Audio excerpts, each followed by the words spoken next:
All right, so same drill as always. Got a bunch of problems to do. I'm going to go through these. Probably should be able to finish most all of them. As always, any questions, let me know right away. Either unmute yourselves or use the chat. If you see me write down something that's wrong, definitely say something when it happens. All right, here we go. Okay, so this first problem is just remembering what the derivative of arcsine and arctangent are. So let's just recall.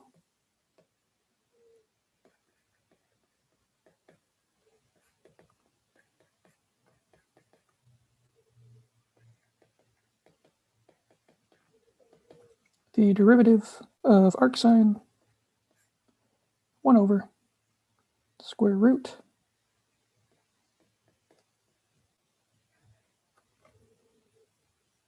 (1 minus x squared).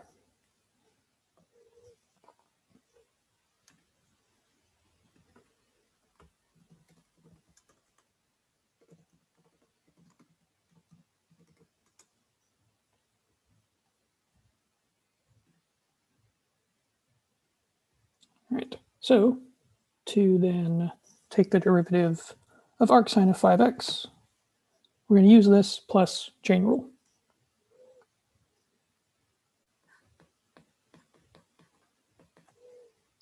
So we're going to have 1 over square root 1 minus, and then here, right, this x that we're talking about that we're squaring is actually the argument of the arcsine. So for us, that's our 5x. So that's what's going to get squared. And then we have to multiply by the derivative of the thing inside, which is just the number 5.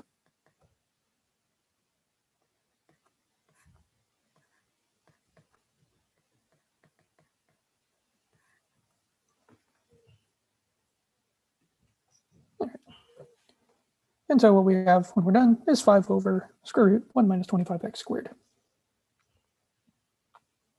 Okay, any questions about this one?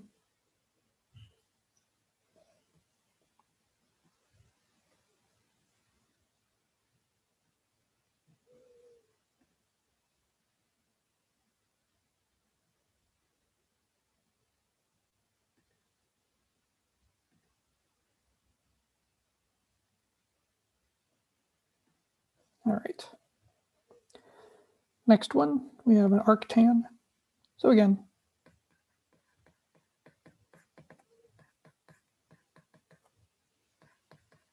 let's recall the derivative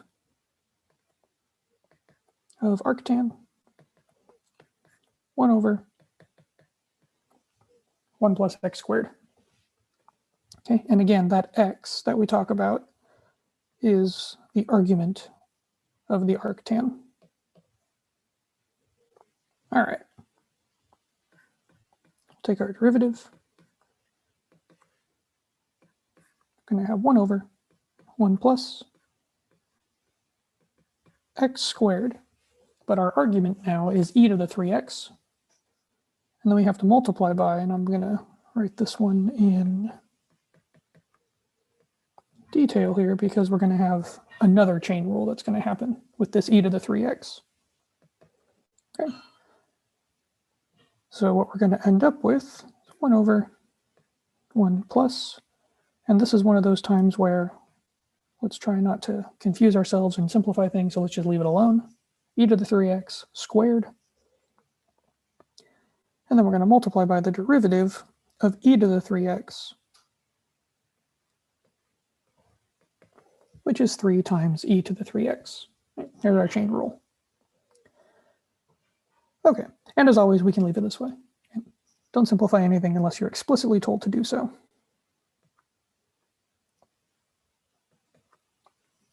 Okay, and give me 1 second here. I don't like how these headphones are making me sound, so I'm going to mess with it.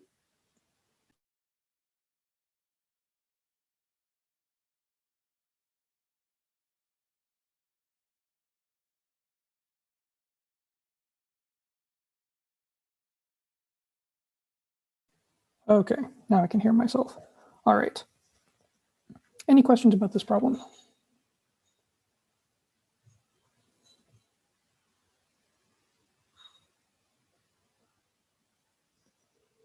Okay, so fairly straightforward just to get us started. Okay, so at this point in the course, we have L'Hopital's rule, and L'Hopital's rule is the most useful thing we have for taking limits, right? But there's one caveat here that L'Hopital's rule doesn't always work, right? It has to be in a very special form in order to actually use it. So we learned about these things called indeterminate forms. And with L'Hopital's rule, we have to have very specific indeterminate forms in order to be able to use it. Okay, so with this problem, they're asking which of the following does not allow L'Hopital's rule to work. All right, so we want to find the one or ones that have an indeterminate form that is not allowed by L'Hopital's rule. Okay, so let's write down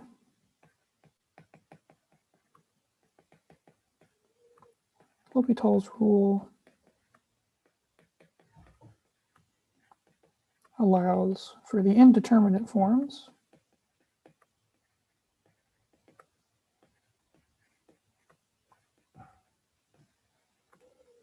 right, 0 over 0 or plus minus infinity over plus or minus infinity. All right, those are the indeterminate forms that are allowed to use L'Hopital's rule. Okay, so we can just go through here and see what the indeterminate form we get when we try to evaluate this limit and see if it's one of these. So for part A, limit as x approaches pi, sine of x over x minus pi, and I'm going to write equals with the knowledge that this is not a true equality, so I'm going to put quotation marks around this thing. All right, this is just our naive plug it in and see what happens. So if I plug in pi, right, sine of pi, that's 0. And x minus pi, of course, is 0. Okay, so just as a understanding check for everybody, is L'Hopital's rule allowed for this one? Does it work or not?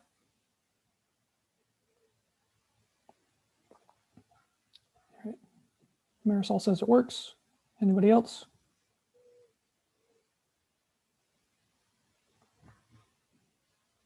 Works. One more person, make me feel better that there's actually people here. There we go. All right. Good. Okay. So with this one, L'Hopital's rule works.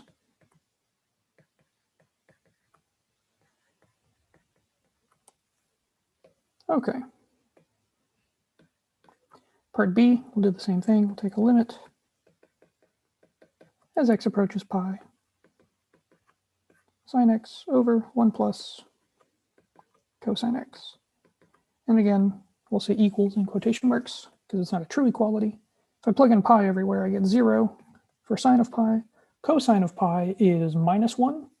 So 1 minus 1, again, gives me 0. So we're in the exact same situation. And again, L'Hopital's rule works.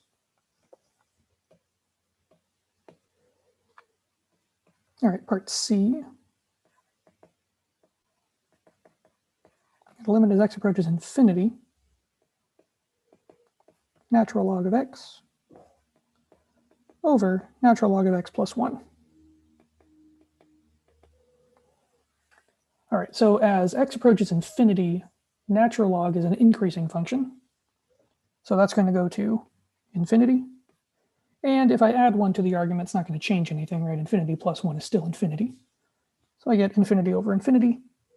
And this is another situation where we're okay. This is fine for L'Hopital's rule. So that one works as well. All right, now the last one, same function, but now I'm approaching 0 from the right.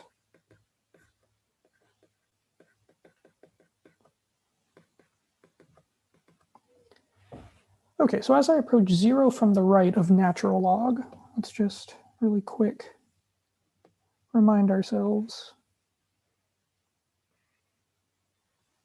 what the natural log function looks like.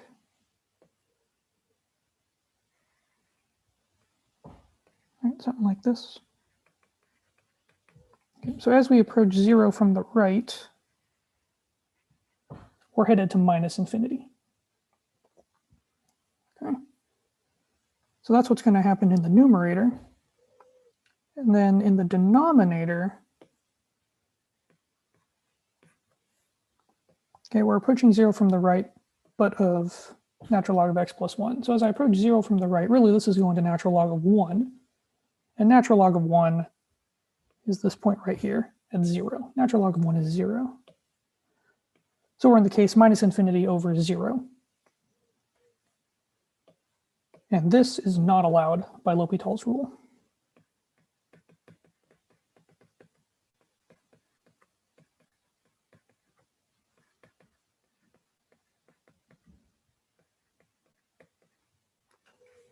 Okay, so this is still an indeterminate form, but it's not one of the ones that we can say, hey, now I can use L'Hopital's rule. This one doesn't work. So if I wanted to take this limit, I'd have to be a little bit sneakier.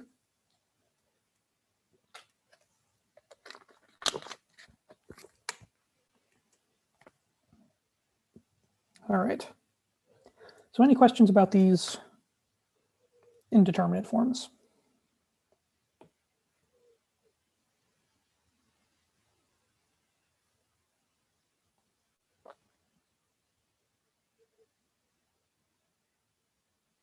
So L'Hopital's rule is really handy, but only when it works.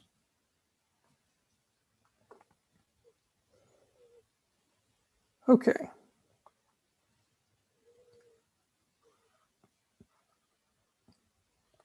All right, so number 3, now we're asking a question just about indeterminate forms in general. All right, so I want to know if any of these have an indeterminate form as x approaches 0 from the right. Okay. So for all of these, I'm going to be taking the same limit, approaching 0 from the right.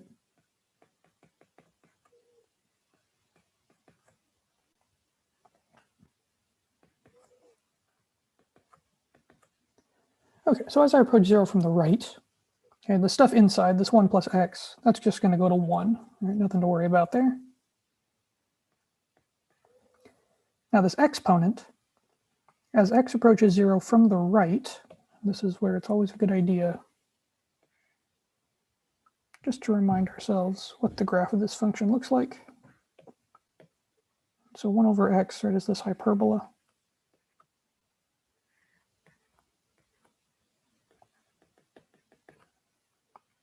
So as we approach 0 from the right,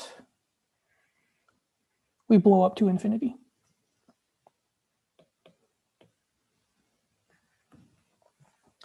All right, so now the question is this an indeterminate form?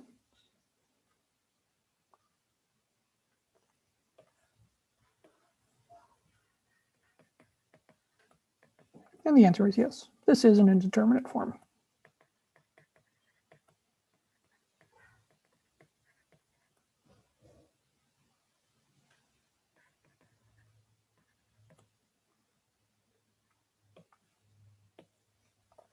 One to infinity is an indeterminate form.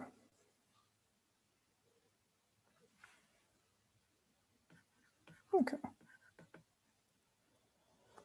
Question?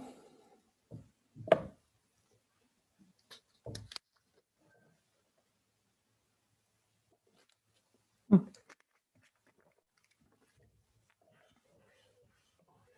right, so I'm looking at this function and I want to know what happens as I approach 0 from the right-hand side. So we've learned doing all of these things that we can think about each piece with x by itself, right, just to get an idea of what's going on here. Okay. So as I approach 0 from the right, this inside stuff is going to go to 1.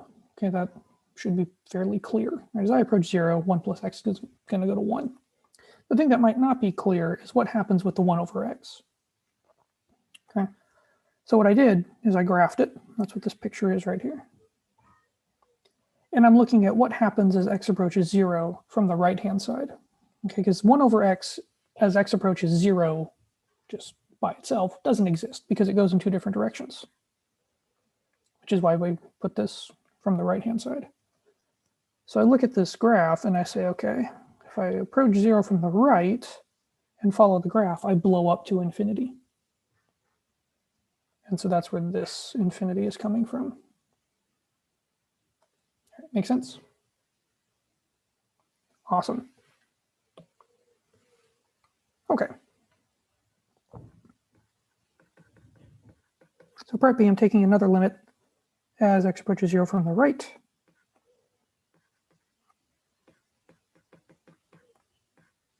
And we have this really bizarre function, natural log of 1 plus x, all raised to the x power. Okay, so again, let's look at what happens with each individual piece. So as x approaches 0, this 1 plus x is going to go to 1, and the natural log of 1 is 0.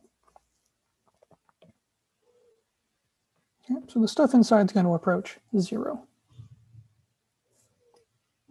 All right. And then, of course, we just have to deal with the exponent. But as x approaches 0 from any direction, it's just 0 again. So we end up with 0 to the 0. And that is another one of our indeterminate forms.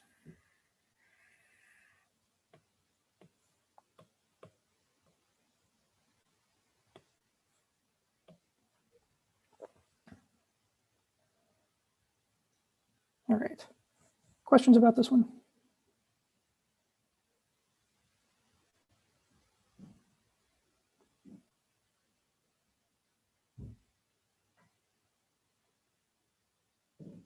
Okay.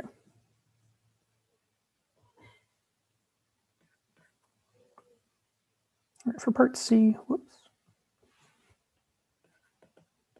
I'm looking at a limit as x approaches 0 from the right. Sine x to the 1 over x.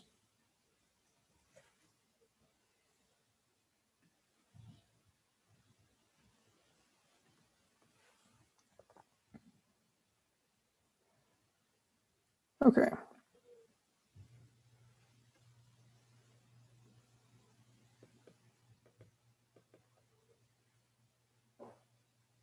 So now, right, look at each piece. As x approaches 0, sine x goes to 0.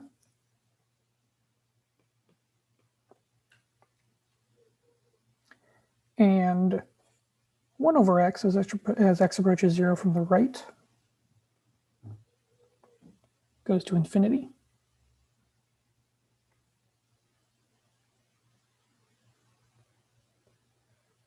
So then the question is this an indeterminate form? And this one I'm going to ask the class, is this an indeterminate form?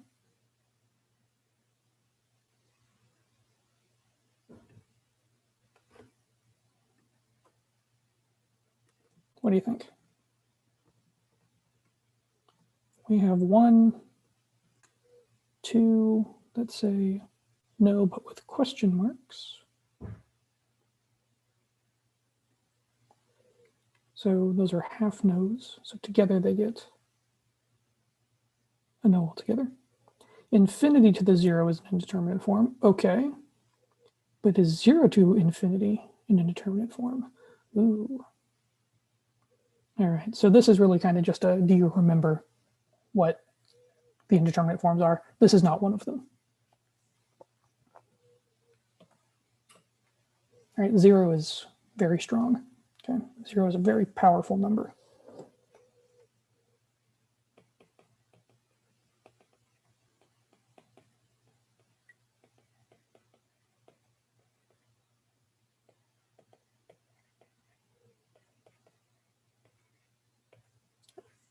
So this is not an indeterminate form. All right. So a good rule of thumb is if there's doubt about what the value of something is when you have infinities running around, then that's an indeterminate form. Okay.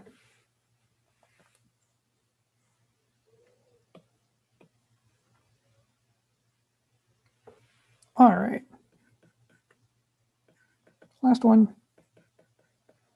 And this one's also a little bit strange. So we have cotangent x raised to the x power. Let's see what's happening here. So as x approaches 0 from the right, where's cotangent headed? So cotangent has a vertical asymptote at 0. And so the question is, which direction does it go? Is it headed towards positive infinity or negative infinity? And so we just have to look at the graph if we don't remember.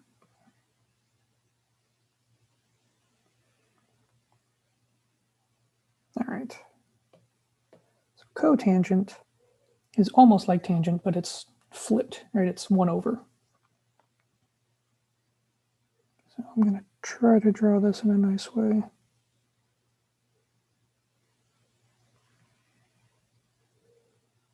All right. And right, this thing repeats itself.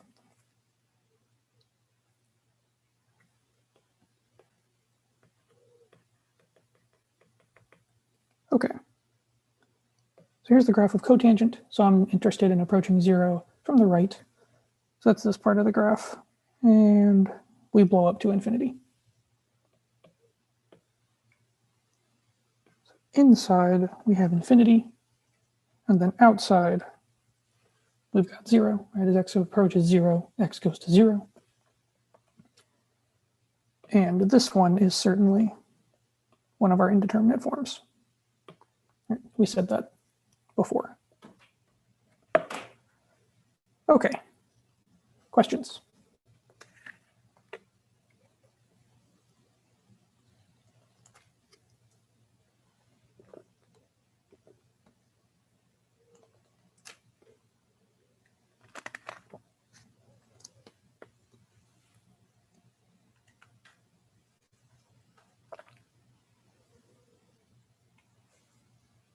All right, so just to bring this back to what we were talking about before, we can't use L'Hopital's rule on any of these because none of them are in the form that L'Hopital's rule needs in order to work. Okay. So again, if we wanted to take one of these limits, we'd have to be a little bit clever or sneaky. All right.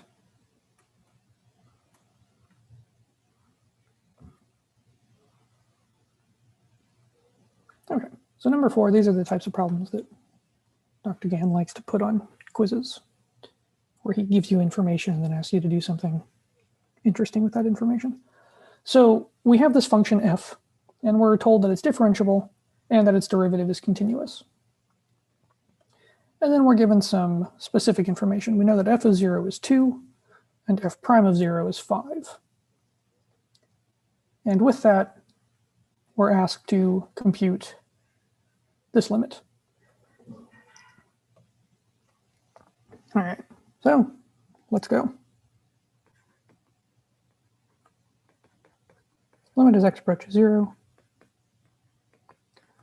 f of 3x minus 2 over e to the 4x minus 1. Right, in our first attempt, just like with all limits that we take, we do a naive thing and just plug it in and see what happens.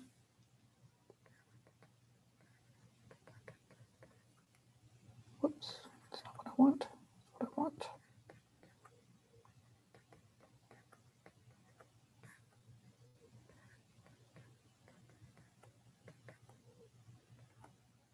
Okay, so if I plug in 0 everywhere,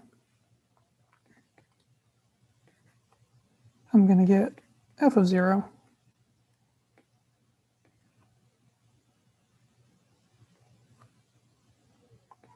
minus 2 divided by, let's see, e to the 0 is 1, and f of 0 is 2. because that's the information that we were given. So what we get is 0 over 0. And this is one of those indeterminate forms. And even better, it's an indeterminate form that allows us to use L'Hopital's rule.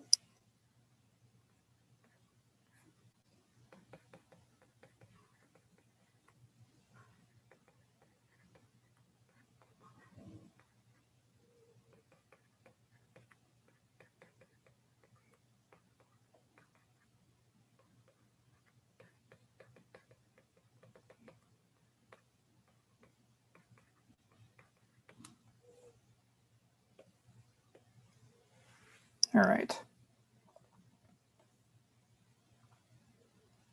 So we can use L'Hopital's rule now.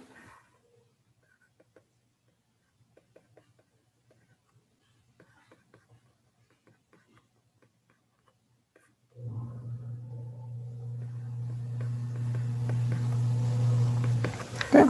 And one more piece of information we need in order to use L'Hopital's rule is that f is continuous and differentiable and all that good stuff. Okay. So we can say by L'Hopital's rule that this limit is the same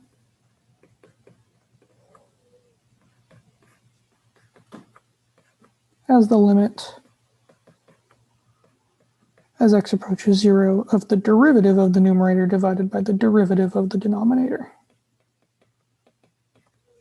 All right, that's L'Hopital's rule. So I have to take some derivatives. And I'm not going to have enough space, so I'm going to need to move this.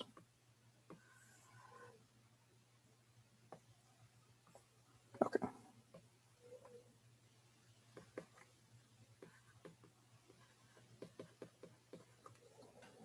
All right. So the derivative of f of 3x minus 2, okay, so there's a chain rule here. All right, so it's f prime of 3x multiplied by the derivative of the inside, and the inside is the 3x. So we have to multiply by 3. All right. And then the derivative of negative 2 is just 0, so I don't need to write it down. Okay. Now the derivative of e to the 4x minus 1, there's another chain rule. So derivative of e to the 4x is going to be 4 times e to the 4x. And then derivative of negative 1 is 0. All right, before I move on, questions about where these derivatives, or how these derivatives happen? That numerator might be a little confusing.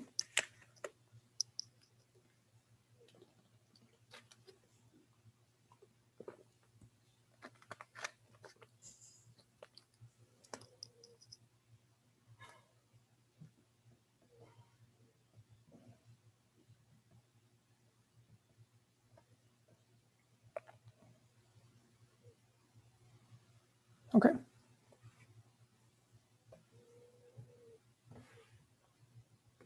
All right. And now we can plug in 0 again, because now I can see that I'm not going to have any problems.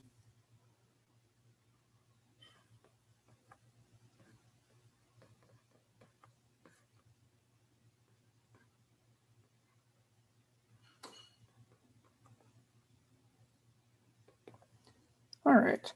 So I plug in 0 everywhere. And so now I'm looking at 3 times f prime of 0 is 5. And 4 times e to the 0 is 4. So this whole limit is 15 over 4.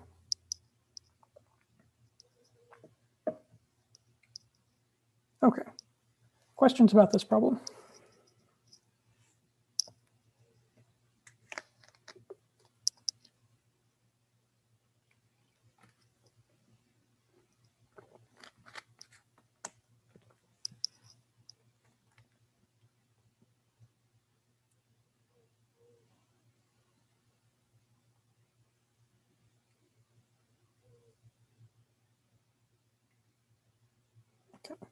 So just an exercise in L'Hopital's rule. And I hope that while doing these L'Hopital's rule problems, you, again, realize how important chain rule is, right? Chain rule is everywhere. So even in this problem, we had to use it twice. Okay, because now we're taking derivatives and using them to do something. So being able to take derivatives is going to be very important. So make sure that you're up to speed on taking derivatives, especially chain rule. Okay. And let me just move this to a new page. All right. So the last problem, we're just computing limits. Okay. And right now, the best way we have to compute limits is L'Hopital's rule. So we're going to want to use L'Hopital's rule. The problem is, and I'll tell you now, none of these are going to give us an indeterminate form that's going to allow us to use L'Hopital's rule. So we're going to have to be clever with how we do these things.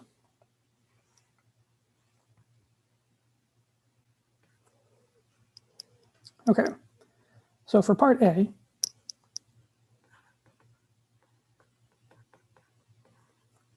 I have limit as x approaches infinity, x times pi over 2 minus arctan of x. All right, now, if I'm naive and just try to plug in 0, what do I get here? I end up, plug in infinity. I get an infinity from that x. Arctan has an asymptote at, has a horizontal asymptote at pi over 2. So if I approach infinity, I end up at pi over 2. So really this looks like infinity times 0. Indeterminate form, but not one that lets us use L'Hopital's rule.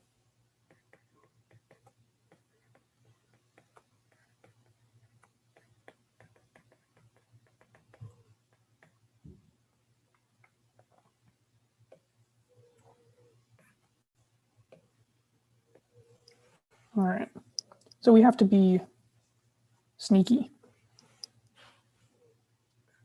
And the way we're sneaky is for L'Hopital's rule, right, we like quotients.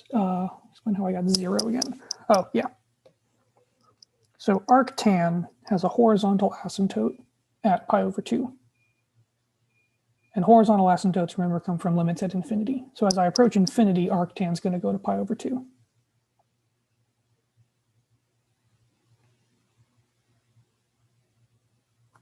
Yeah, another one of those just to look at the graph kind of things.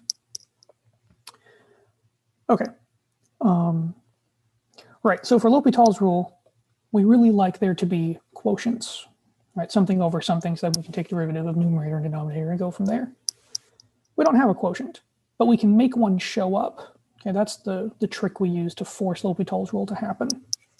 Right, so what we're going to do is rewrite this product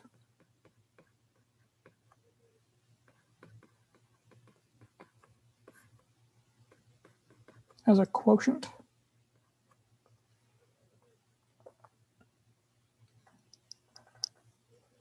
Okay, so the first thing you have to do is convince yourself that what I've done is the same. Okay, that these things are actually equal. Right. Just remember how to multiply or how to divide fractions, right? Multiply by the reciprocal. So reciprocal of 1 over x is just x. Multiply by it, you get right back here.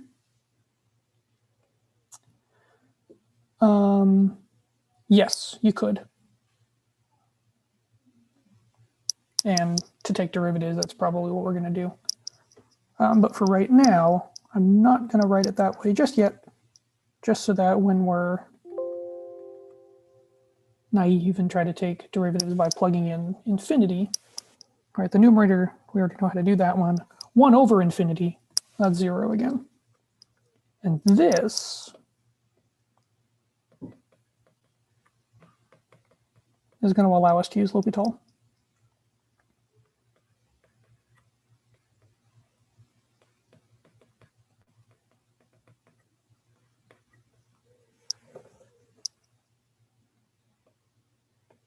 Okay, questions about changing the function?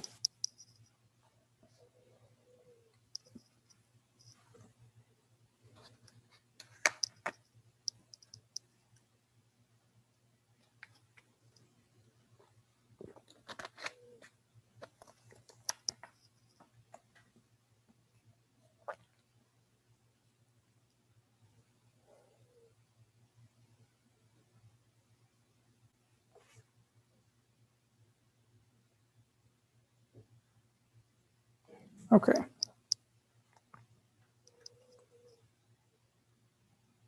All right, so now we can actually use L'Hopital's rule.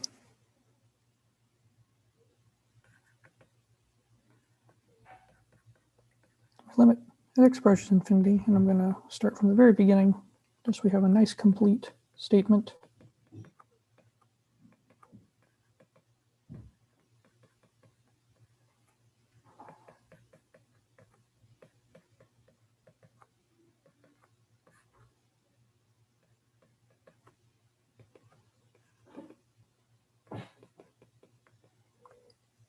Okay, so we change our function so that we can see, hey, I get to use L'Hopital's rule. And then I know that my limit's going to be the same as taking derivative on the top and the bottom. All right, and now because power rule is easier, I'll change this 1 over x to x to the minus 1.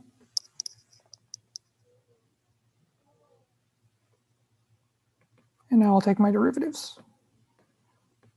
Okay, so I'm still inside a limit. I haven't taken any limits yet. Okay, so that should still be there. All right, now I take derivatives. Derivative of pi over 2 is 0, and derivative of arctan is 1 over 1 plus x squared, but there's a minus in front.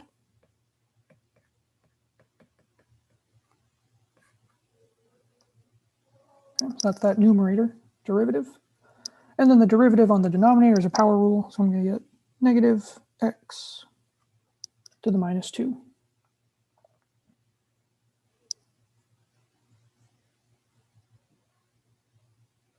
Okay.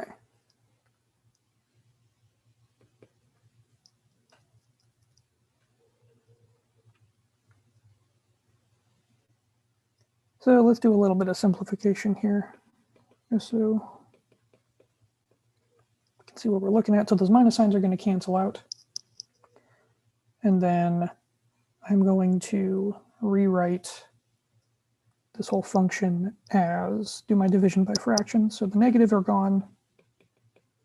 I get this 1 over 1 plus x squared from the numerator multiplied by, all right, we take the denominator and then flip it. So that's going to be an x squared. Okay, divide by fractions.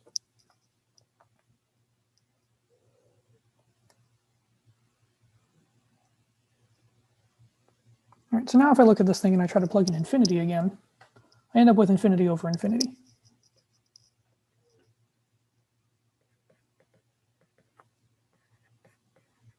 Which is another indeterminate form, but it still allows us to use L'Hopital's rule. So we have to do it again.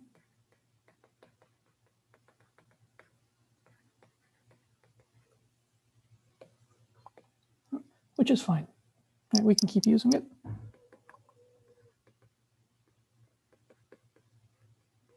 We still have this limit as x approaches infinity.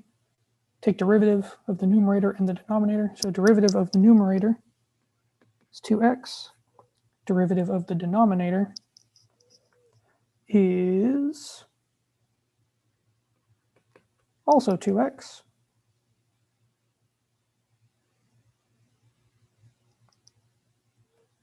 And now I see that, hey, if I take this limit, all right, this thing's just going to cancel, which is nice.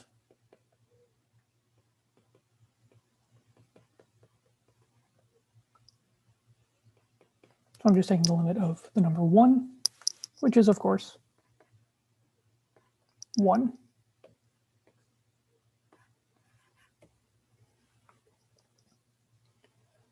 Okay. So, long problem, long process. L'Hopital's rule twice. And before we even started, we had to mess with the function to make it look right in order to use L'Hopital's rule the first time. Okay, so there's a lot of stuff going on in this problem.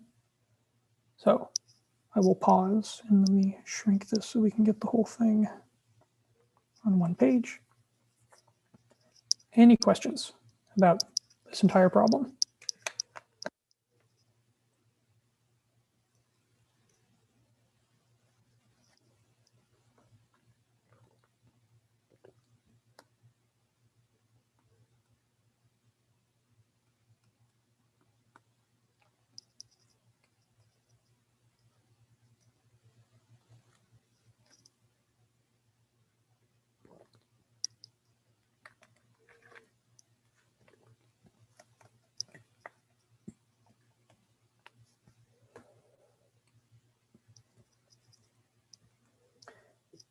So what's kind of cool about this problem, if you look at this function, x times pi over 2 minus arctan of x, okay? What does this actually tell you? Or what does this problem tell you? This thing has a horizontal asymptote at y equals 1. That's kind of cool. And so this crazy looking function here, we can do the L'Hopital's rule thing a couple of times and get some information about its graph and see that this thing has a horizontal asymptote.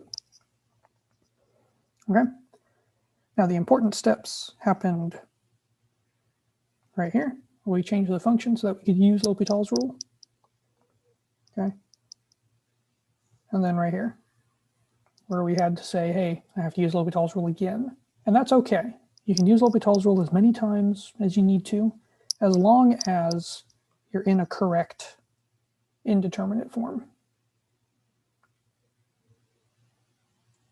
All right. So I'll ask one more time, any questions about this problem?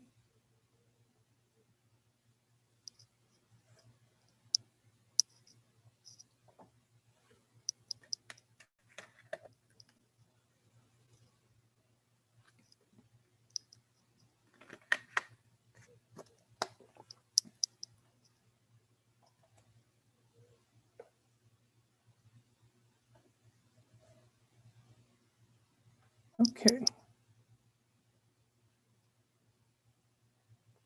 All right, what's part B?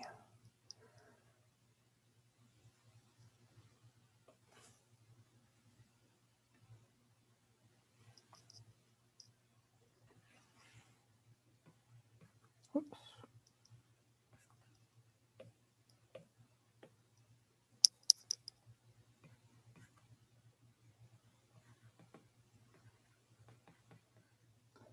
All right, so part B, I'm looking at a limit as x approaches 0.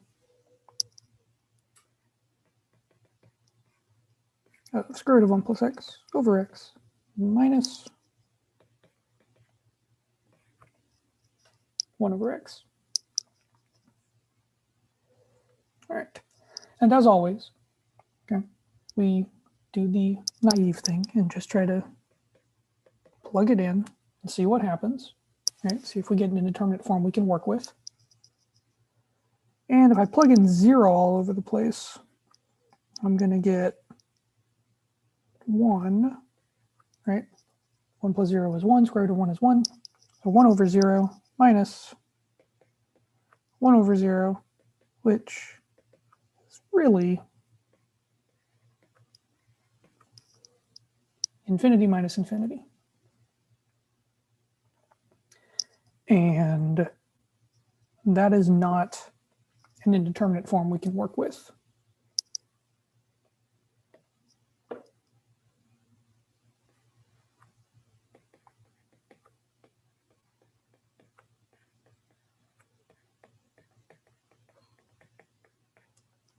All right, so again, we're going to have to mess with our function. And this one's a little bit easier to see how we're going to manipulate this thing.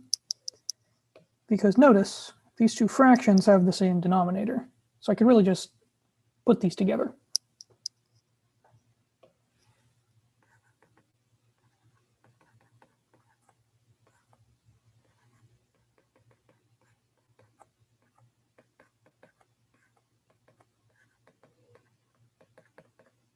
So really, I could have wrote this function as the square root of 1 plus x minus 1 all over x.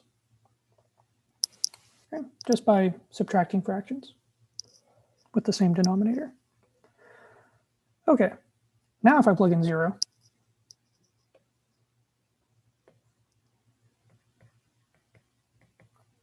I end up with 0 over 0. And this is a good indeterminate form.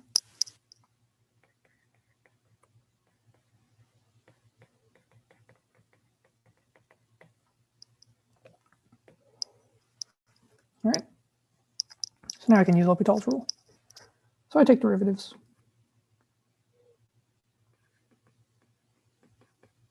Still have the limit. Okay, derivative of square root of 1 plus x really looks like 1 plus x to the 1/2. So you know what, let me actually do one more step here, just to make sure I don't lose anybody.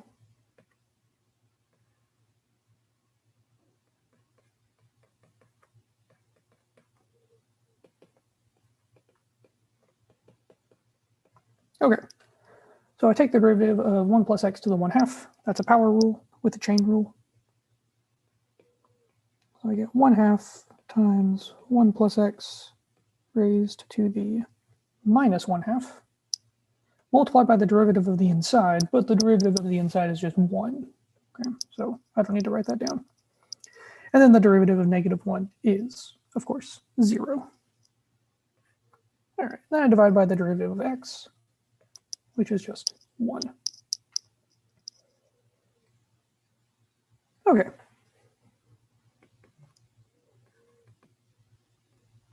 And then let's write this thing just a little bit nicer.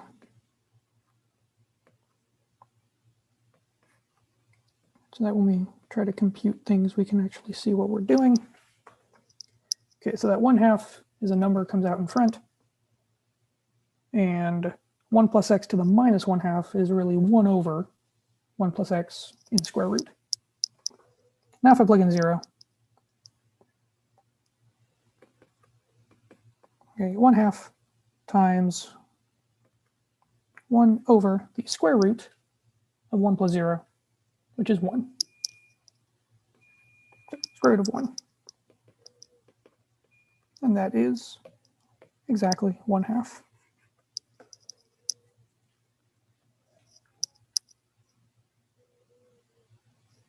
All right. Questions?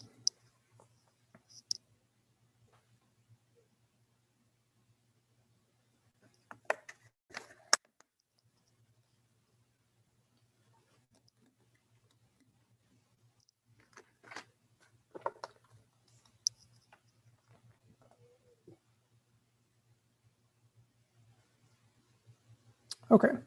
So I couldn't get to part C.